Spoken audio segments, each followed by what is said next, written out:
Hi friends, welcome to Josh kitchen. இன்றைக்கி ஆட்டு ரத்தத்தை வச்சு ரத்த பொரியல் எப்படி செய்கிறதுன்னு பார்க்கலாம். இந்த ரெசிபி சாப்பிட்றதுக்கு சூப்பராக இருக்கும். வாங்க எப்படி செய்கிறதுன்னு பார்ப்போம். அதுக்கு முதல்ல ரத்தத்தை இந்த மாதிரி வேக வச்சு எடுத்து வச்சுக்கணும். ரத்தத்தோட கலர் மாறி இந்த மாதிரி இருக்கும். இதை நம்ம இந்த மாதிரி கையால் பிசைஞ்சுக்கலாம். Cut பண்ணிக்கினாலும் okay. இந்த மாதிரி கையால் பிசைஞ்சோன்னா இன்னும் நல்லா சூப்பராக இருக்கும். ஆல்ரெடி நமக்கு ரத்தத்தில் உப்பு போட்டு கொடுத்துருப்பாங்க, அதனால் நம்ம உப்பு எதுவும் சேர்க்க வேணாம். வெறுமனே அவிச்சி எடுத்தாலே போதும். இந்த மாதிரி கையால் எல்லா ரத்தத்தையும் பிசைஞ்சு எடுத்துக்கலாம்.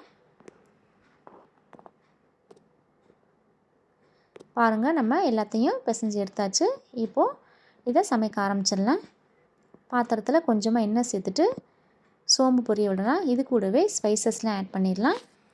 இது ஃப்ரை ஆனதும் காரத்துக்காக நம்ம காஞ்ச மிளகாவையும் ஆட் பண்ணிடலாம். சின்ன சின்னதாக கட் பண்ணிவிட்டு போட்டிருக்கேன். இதோட கலர் நல்லா மாறுற வரைக்கும் நல்லா ஃப்ரை பண்ணிக்கணும். காஞ்ச மிளகாய் நல்லா கருகுனா தான் அதோடய ஃப்ளேவர் நமக்கு சூப்பராக இருக்கும். இது கூடவே நல்லா ஒரு கையளவுக்கு சின்ன வெங்காயத்தை சின்ன சின்னதாக கட் பண்ணிவிட்டு ஆட் பண்ணிடலாம். சின்ன வெங்காயம் நல்லா எண்ணெயிலையும் நல்லா வதங்கட்டும்.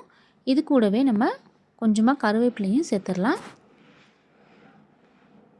வெங்காயம் நல்லா வதங்கினதும் கொஞ்சமாக மஞ்சள் தூளையும் சேர்த்துட்டு நல்லா மிக்ஸ் பண்ணிடலாம்.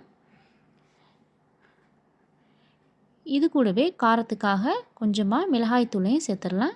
1 டீஸ்பூன் அளவு மிளகாய்த்தூள் சேர்த்துருக்கேன். ஏன்னா காஞ்ச மிளகாய் அதிகமாக சேர்த்துருக்கோம், அதனால் இதுவே போதும். இந்த ஸ்டேஜில் 1 ஸ்பூன் அளவுக்கு இஞ்சி பூண்டு பேஸ்ட்டையும் சேர்த்துட்டு நல்லா இஞ்சி பூண்டு பேஸ்ட்டோட பச்சை வாசனை போகிற வரைக்கும் வதக்கிடலாம்.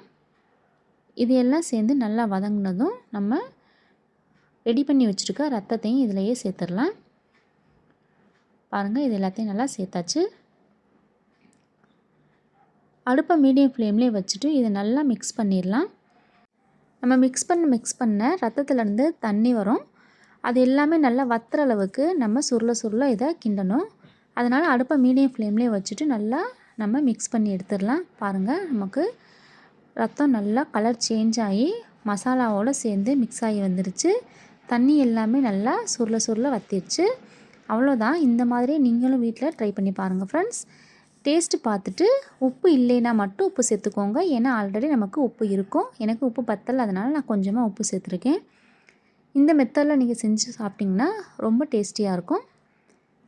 அவ்வளோதான், டேஸ்டியான ரத்த பொரியல் ரெடி ஆயிடுச்சு. வீடியோ பிடிச்சிருந்துச்சுன்னா லைக் பண்ணுங்கள், ஷேர் பண்ணுங்கள், கமெண்ட் பண்ணுங்கள். தேங்க்யூ.